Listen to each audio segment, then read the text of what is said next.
In the shadow of the city, where the dreams often fade, we've wandered through the alleys where the memories played. I'm Helen Youngbury. I'm founder and president of Goodna Street Life. I started Goodna Street Life to help out the homeless that were being left behind in Goodna.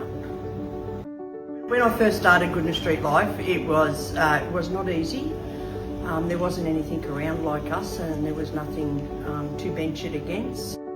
The biggest challenges that I faced when I first started Goodna Street Life was to find a place and find people to help me.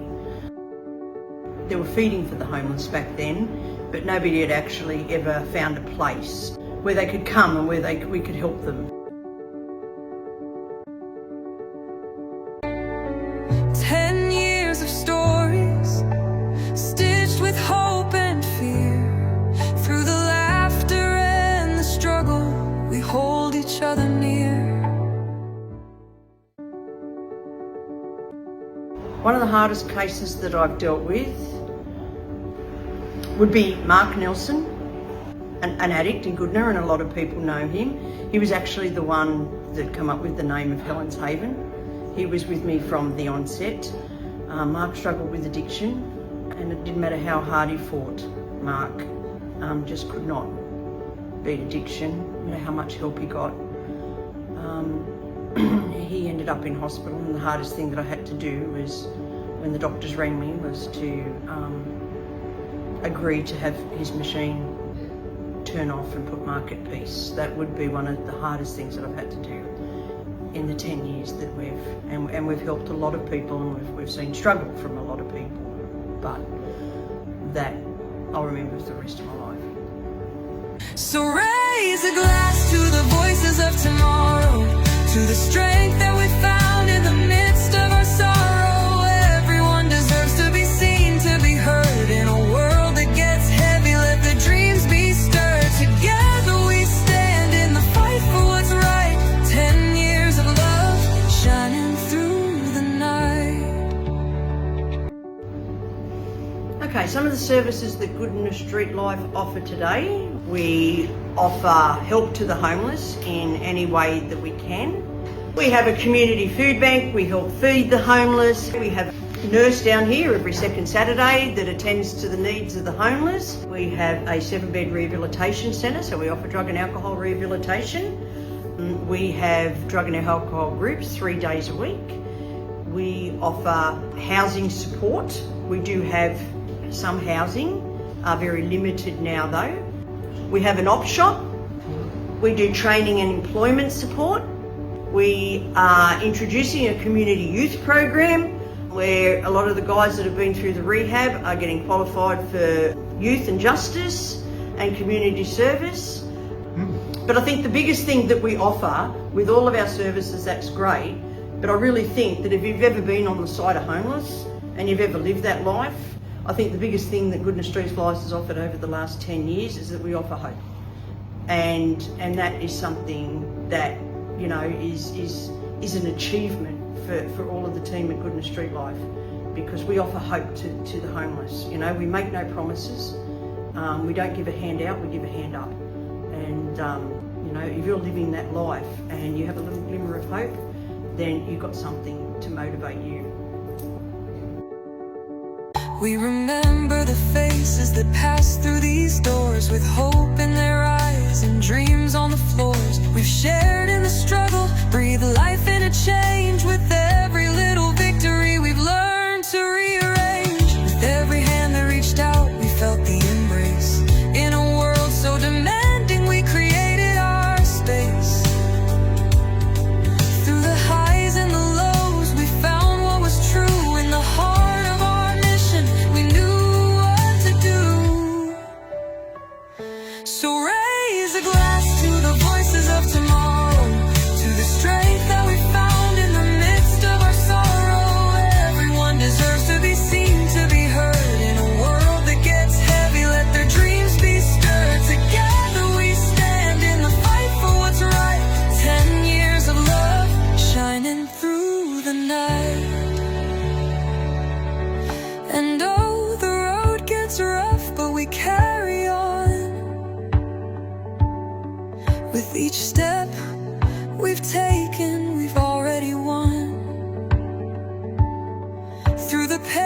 the struggle, we found our way. A community rising brighter every day. This 10 years belongs to you. I might have started it, but everybody took up the vision. I want to congratulate our community because we keep doing it. We are the drivers of Goodna Street Life. But you guys, you push us. And without you, I don't know where we'd be. So it belongs to all of us. Congratulations on 10 years to our community. So raise a glass to the voices of tomorrow, to the strength that we found in the midst of our sorrow. Everyone deserves to be seen, to be heard. In a world that gets heavy, let their dreams be stirred. Together we stand in the fight for what's right. 10 years of love shining through the night.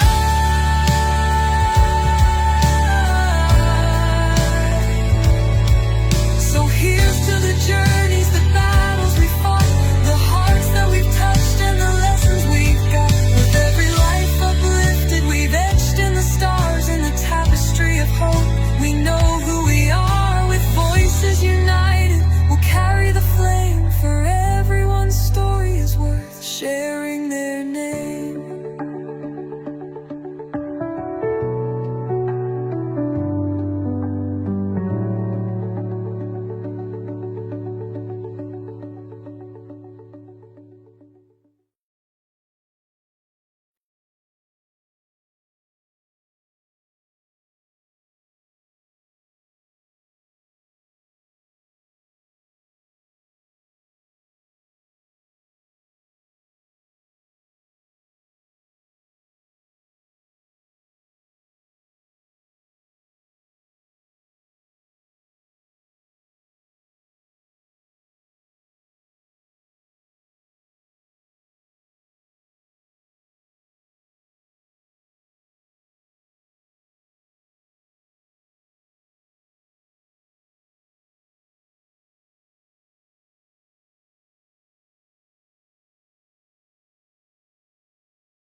Every face tells a tale, every heart's got a song. Through the storms and the silence, we knew we belonged. We built this home together with a vision so bright.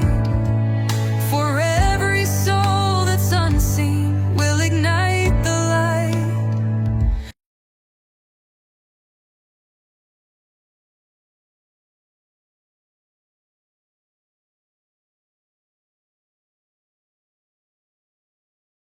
Okay, I think there's three factors to what I can see that homelessness come under that a lot of people don't know.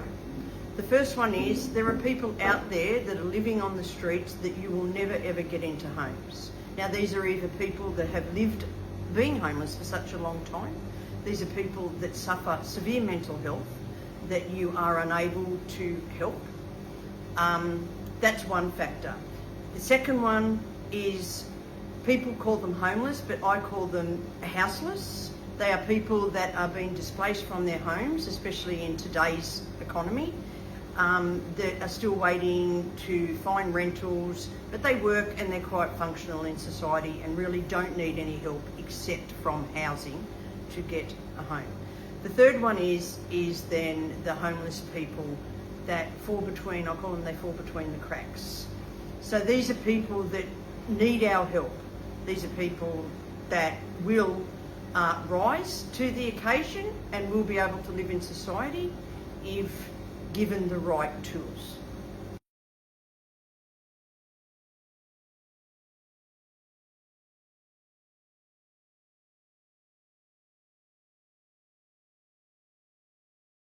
Okay, so my hopes and my dreams for Goodna Street Life, the first one ultimately and without a doubt 100% is that Goodna Street Life continues, that when I go, people will have the same vision. Steve and Karen, Ashley, they all have the same vision for the centre. That would be my hope, that in 50 years' time, Goodna Street Life is still doing, 100 years' time, people are still doing what we started. For the short term, while I'm still doing what I do, I would love to see 2 shelters, homeless shelters built in Ipswich. I'll retire when that happens. Yeah, that would be my aim.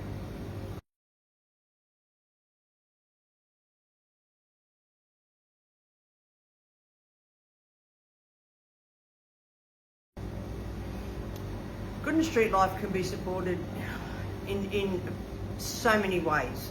We have volunteering options, we have donations, we have people come and offer their services that we may need. But I think the biggest function for everybody in the community, and our community already does it, is to support in whatever way that you can, and believe in Goodna Street Life. Because if we have all of our community believing in Goodna Street Life, then we go from a section of 10 to a section of 10,000. 10,000 people can move more than 10 people.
Okay, what keeps me motivated during the hard days is, if you know me, you'll know the answer to that. If you don't know me, I'll tell you right now.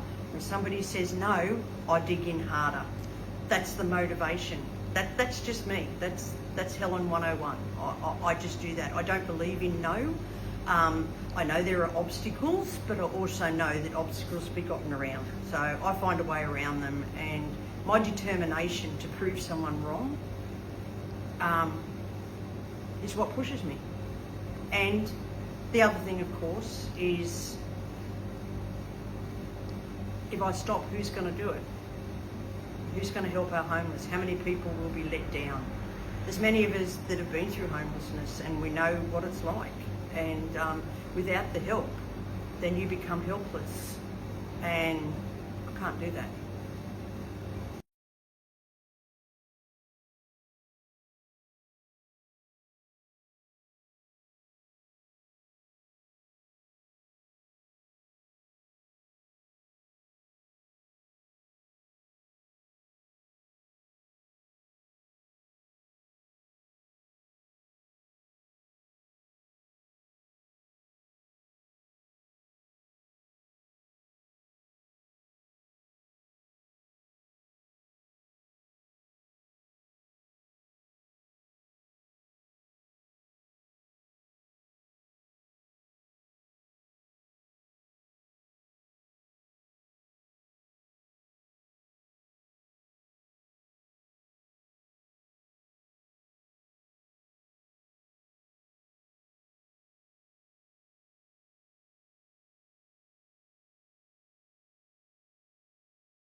I say? Oh, sorry. What did go. you say anyway?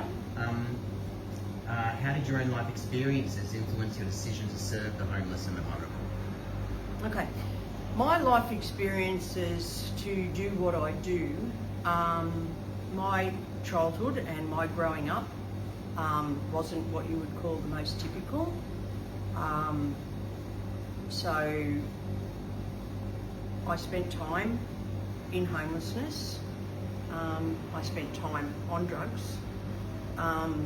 So that was the motivator to do what I do. But I think the biggest motivator is the fact that for a lot of years I forgot about that. I got married, children, businesses, and I forgot all about it. And I got cancer 15 years ago, 20 years ago, I can't even remember now.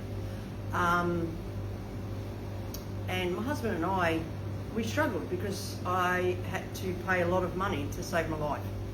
And it was then that I remembered where I'd come from.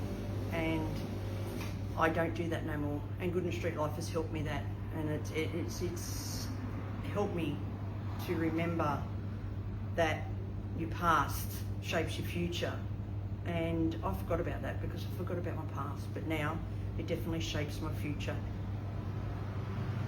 That's not much, is it? Just that's okay, isn't it? My kids knew I took drugs and that sort of stuff, but You're right, I do forget. you do forget, and I did forget for a long time. Yeah, I understand. Once I married Glenn and things in my life started to be great again, I forgot. I don't know if I asked this one already. So what was the moment you realised something had to change in Goodna? The moment I realised something had to change is that I volunteered at Diggers Rest to feed the homeless, and I did that for quite a few months until I realised that a lot of the homeless weren't coming there because a lot of homeless don't interact. They don't turn up as much as you'd like to, and it makes life easier for everybody. A lot of them don't turn up, and if you walk around, they're looking from the distances. So that's when I realised that these people were those pegs that I was talking about. There were a lot of people in Goodna that didn't come under that umbrella, and that's where I needed to go. Was there a defining moment where you thought we're really making a difference now? I don't think there's ever been a defining moment that Goodna Street Life made a difference. The day I opened down in Mill Street, the little factory down there, or whatever you call it. What do you call it, Stephen? Shed. Warehouse, shed? Yeah. The shed down in Goodna, and we built a little op shop on there. And the day people started walking in, that would be my defining moment. So that would be day one of opening Goodna Street Life. From then, I get up every morning and I think, oh, there must be a defining moment, or hell, what's going to happen today? It all changes. And there's moments every day. There are the good defining times that you get that warm, fuzzy feeling. And there are those times where you go home and you put your head into a pillow and you bawl for 2 hours because something didn't go right and you let someone down. That's how it goes. So can you walk us through some of the services that Goodna Street Life offers today?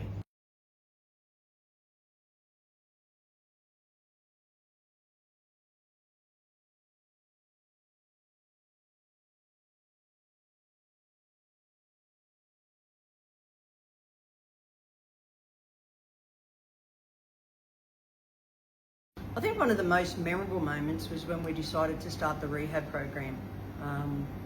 We have a high success rate, and there are a lot of people out there today with jobs and families and regain their lives that I would like to think that we were the making and a big part of that. So that would be one of my biggest memories and success stories.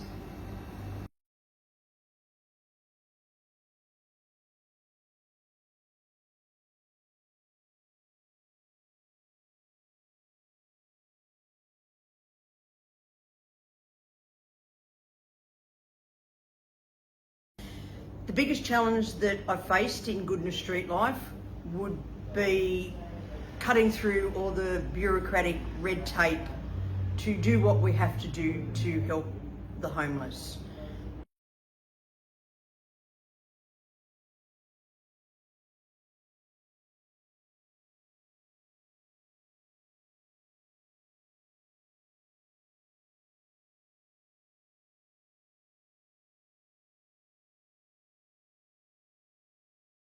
My mum, she was with me from day dot, and she helped with the op shop side of it.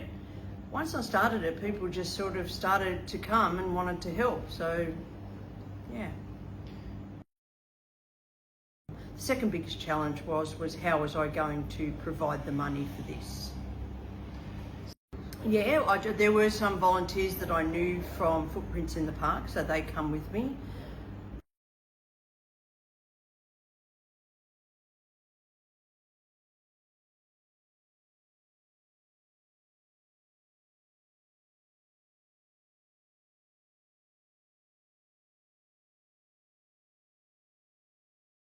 So what role do volunteers play in keeping Goodna Street Life running? I don't know what they do. Okay, all of our volunteers, of course, are the backbone of Goodna Street Life. As I've said before, Steve and I and Karen, we steer the ship. But the ship is not us. The ship is the people, the community, the volunteers. Take the op shop, for instance. If it wasn't for the likes of Robin at this present time and our loyal volunteers and Rhonda, our op shop would not be able to open because we've expanded into our food bank. I'm no longer over that side. I'm over here. I've taken some of the volunteers to do over here. So without our volunteers, Goodna Street Life would not be what it is today as far as functioning. Is that right? Yep. Okay.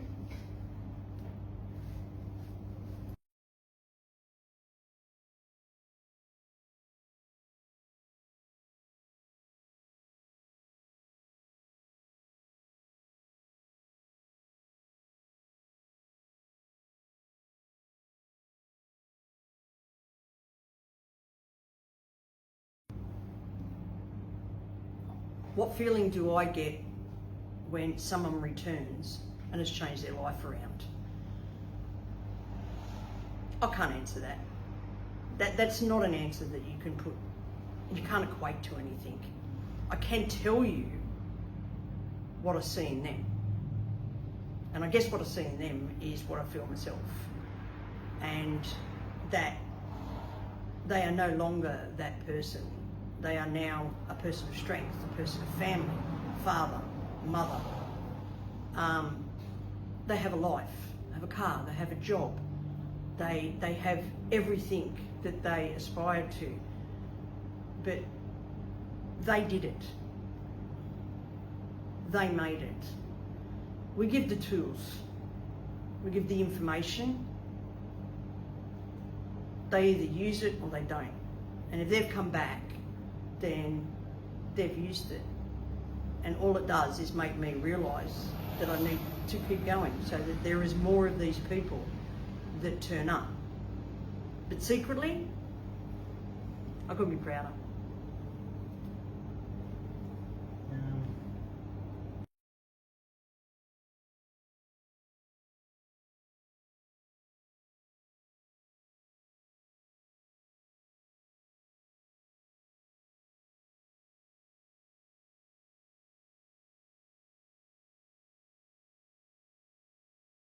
What have I learnt from the people that have come through the centre over the years?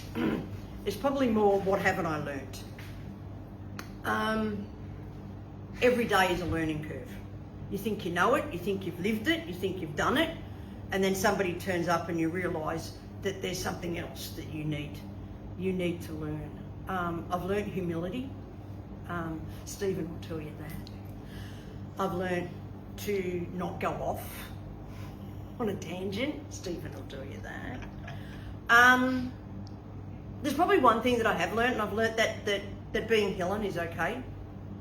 For a long time, Helen wasn't okay. I'm me. This is who I am. For a long time, I tried to be something that I wasn't, and I guess once I started Goodna Street Life, I realised that being Helen is good enough, and that's what I teach. You're here for you, number one, and if you're okay, everybody else is okay. And yeah, so humility and understanding and watching my temper are a lot of the things that I probably, but I've also learnt about people. So I've learnt that the government isn't always wrong, and that they themselves are doing things that they're governed by, and that there are people behind them that are pushing them. And yeah, so I've just learned a little bit of constraint and to have a little bit more understanding of what I'm up against when I want things, but I still want them. Yeah.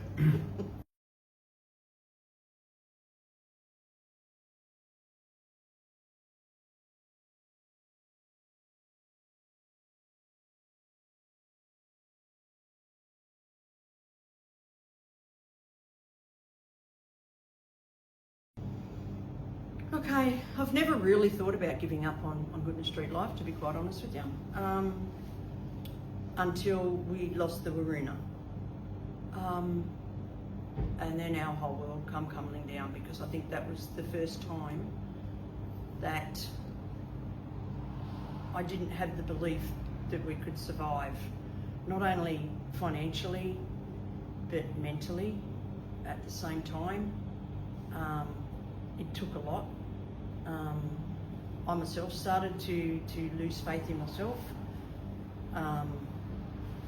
But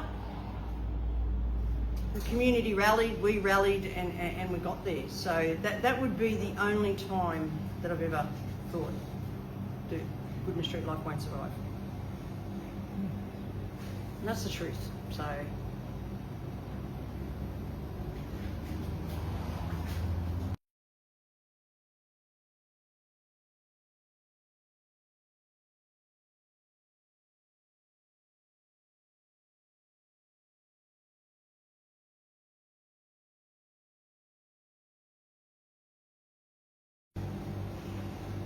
okay, if I could speak to somebody now, and there's plenty out there that are under addiction and homeless, my question would be, what do you want? What do you want out of life? Who are you? Who do you want to be? That would be my first questions, and then I would go from there. But that's all I got. Hey? It's coffee, our family's coming in. Okay. What kind of legacy do you want Goodna Street Life to leave behind? Me, my legacy, or Goodna Street Life's Goodna legacy? Street Life's legacy. Oh God, what legacy do I want Goodna Street Life to leave behind? I'd like people in all the years to come, and I'll be dead and buried by then, to say that there was a charity called Goodna Street Life, that all people did was care about other people. Everything that they did was not for themselves, but was for everybody else. And that we helped a lot of people, and hopefully taught a lot of people to go and help a lot of people.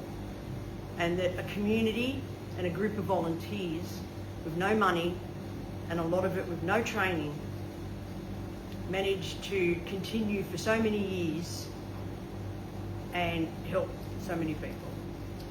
The company. Yeah. Look,